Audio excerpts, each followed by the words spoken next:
Hi எல்லாருக்கும் வணக்கம். நம்ம அழகே அழகு சீரியலில் இந்த ராஜலட்சுமி தன்னோட மாமியார் கெத்த அழகுமதி கிட்ட காட்ட ஆரம்பிச்சிட்டாங்க. மருமகளா அழகுமதி மாமியார் கிட்ட எப்படி நடந்துக்க போகிறாங்க தெரிஞ்சுக்கிறதுக்கு இந்த வீடியோக்கு ஒரு லைக் போட்டுக்கோங்க. ஸோ பார்த்தீங்கன்னா மண்டபத்தில் அழுதுகிட்டே தாலியை கழுத்தில் வாங்குற நம்ம அழகுமதி, இதுக்கு மேலேயும் பொறுமையாக என்னால் இங்கே இருக்க முடியாது, தயவு செஞ்சு என்னை விட்டுருங்க அப்படின்னு நம்ம அழகுமதி தாலி கட்டின கையோட வெளியேறி போகணும் அப்படின்னு கேட்க, இந்த தங்கராஜ் 30 லட்சம் ரூபாய் கடனை நான் அடைச்சிருக்கேன், இந்த வீடை உனக்கே கொடுத்துருக்கேன், உங்கள் அப்பாவுக்கு வேலையை திருப்பி கொடுத்துருக்கேன், ஒத்த பைசா செலவில்லாமல் கல்யாணத்தையும் முடிச்சு வச்சுருக்கேன், எல்லாத்தையும் வச்சுருக்கேன், ஒரு 10 நிமிஷம் மேடையில் உட்காந்துட்டு கிளம்பணுங்கிறியே, உங்கள் அப்பனுக்கு இன்னும் ஆஞ்சியோகிராம் ஆஞ்சியோபிளாஸ்ட் எல்லாம் பண்ணணும், எல்லாத்துக்கும் லட்சமாக பணம் நான் கொடுக்க போகிறேன், உட்காரு, என் மாப்பிள்ளை பொறுமையா இல்லை அப்படின்னு சுரேஷை கை காட்டி தங்கராஜ் கேட்க, இதுக்கு மேலே என்ன செய்யணும்னு நினச்சிக்கிட்டு இருக்கீங்க, இந்த பொறுக்கியோட பொண்டாட்டியாக நான் வாழ போகிறேன், இது போதாதா அப்படின்னு நம்ம அழகுமதி கேட்க, நம்ம அழகு மலரும் ரேவதியும் நம்ம அழகுமதி பக்கத்தில் வந்துடுறாங்க. நீ கவலைப்படாதம்மா, அப்பாவுக்கு உடம்பு சரியில்லை, 4 மணி நேரத்தில் முடிவான கல்யாணம், ஓ மனசு எங்களுக்கு புரியுது, கல்யாண மேடமா, ஒரு பொண்ணுக்கு வாழ்நாளில் கிடைக்கக்கூடிய ஒரே ஒரு சந்தோஷம், இந்த மேடையில் உனக்கு எவ்வளோ நேரம் இருக்க போகுது, பொறுமையாக இருமா அப்படின்னு நம்ம அழகு மலர் அழகுமதி தோள் மேலே கையை போட்டு கூடவே நிற்கிறாங்க.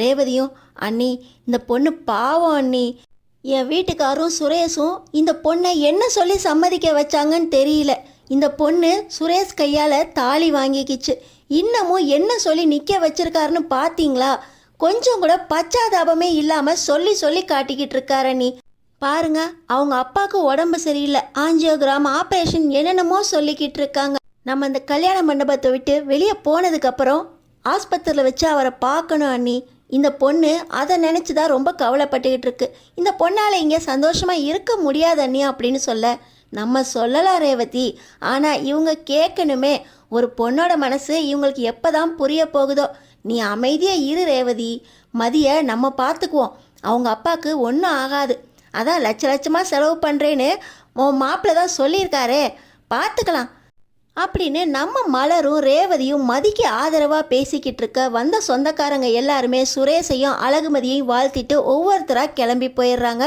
அவங்க வேலையை முடிச்சுட்டு. இப்போ நம்ம அழகுமதி ரொம்பவே சோர்ந்து போயிருக்காங்க.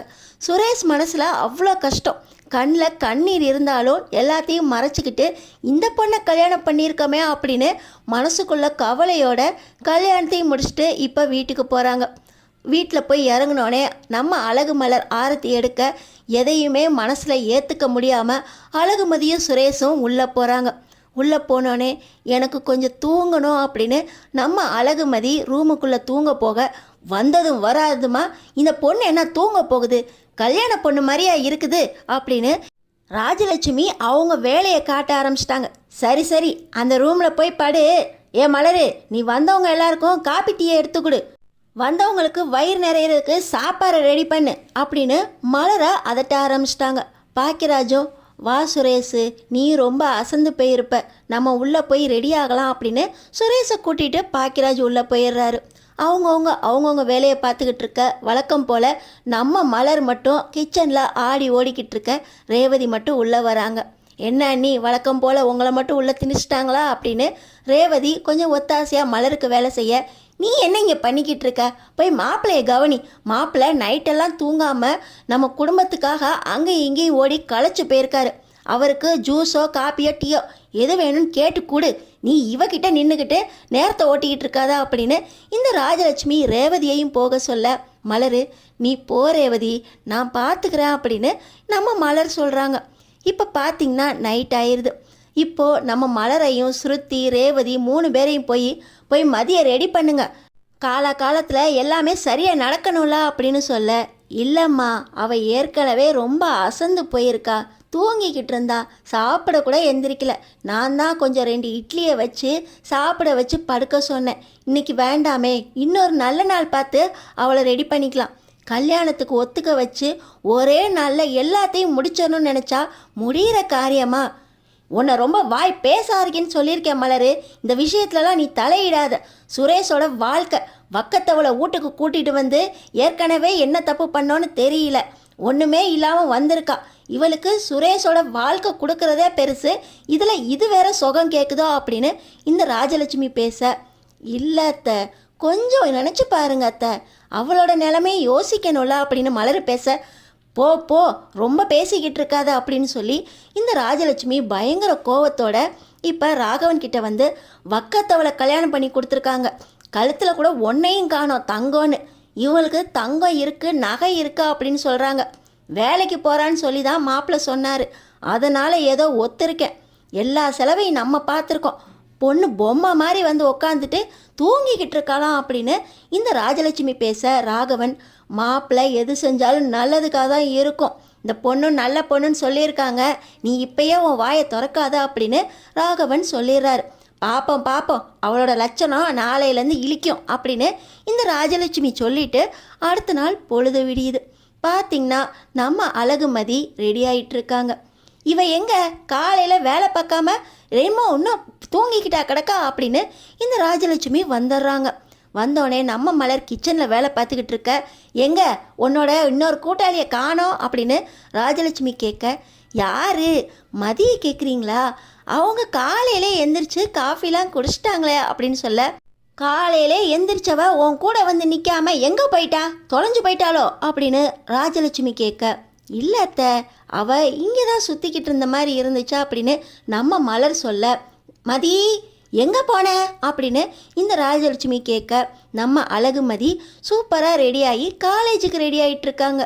கல்யாணம் ஆகி அடுத்த நாளே வேலைக்கு போகணும்னு எந்த அவசியம் இல்லை.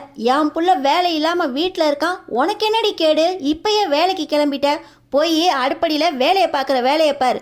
மலர் அங்கே தனியாக தான் இருக்கா, அவள்கிட்ட கூட மாட என்ன செய்யணும்னு கேட்டு அதை செய்ய அப்படின்னு சொல்ல, உங்கள் வீட்டில் மருமகளாக வந்திருக்கேனே தவிர வேலைக்காரியாக வரல.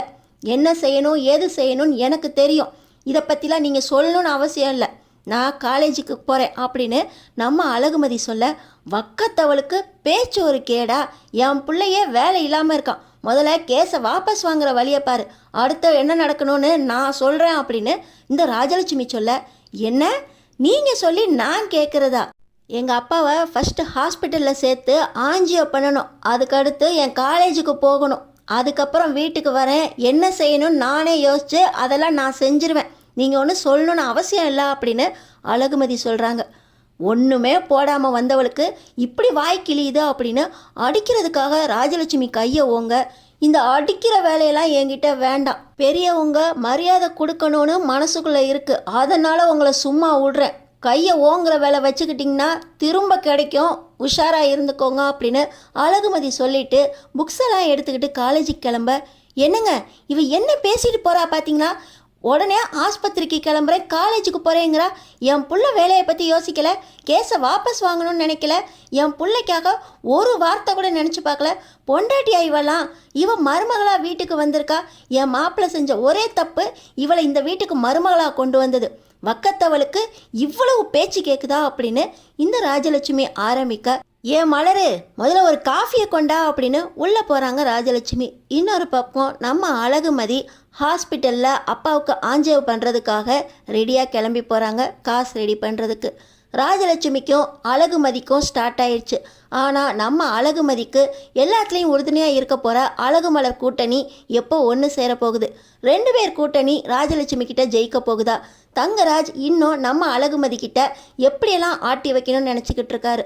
தங்கராஜ் ஆட்டத்துக்கு நம்ம அழகுமதி எப்படி பதில் சொல்ல போகிறாங்க, அடுத்தடுத்து என்ன நடக்க போகுதுன்னு தெரிஞ்சுக்கிறதுக்கு நம்ம சேனலை சப்ஸ்கிரைப் பண்ணி தொடர்ந்து பாருங்கள்.